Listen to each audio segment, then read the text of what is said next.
Korang tahu tak pot steamboat ni dekat Melaka? Tak, confirm lah. Tak boleh hutang. Betul bang, memang tak boleh hutang. Tak, sekarang ni orang lain semua hutang aku okey je. Itu masalah bang. Betul tak boleh hutang? Tak boleh bang. Kenapa tak boleh hutang? Ini kedai Melaka Steamboat bang, bukan kedai Aceh. Oh, steamboat. Ya bang.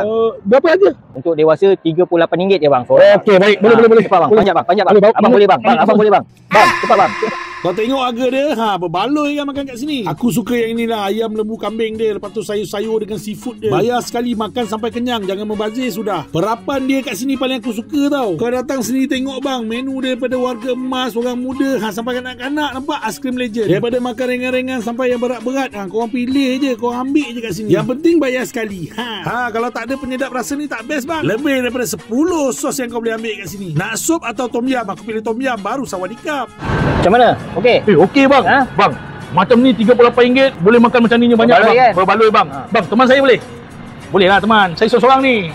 Saya sunyi lah bang. Meh, duduk bang. Saya sunyi. Meh.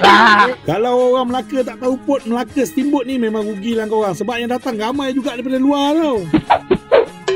Nampak? Memang santai. Tempat dia luas. Kau pilih je nak makan dalam atau luar. Bawa anak-anak, bawa family atau bawa kawan-kawan suruh belanja, memang best lah makan kat sini. Aku paling suka bila grill kambing, daging atau ayam yang dia perap tu tau. Mana yang belum tahu tu dah boleh datang lah dekat Gangsa Melaka Steamboat. Ini pot bang memang meriah, memang nalar ke.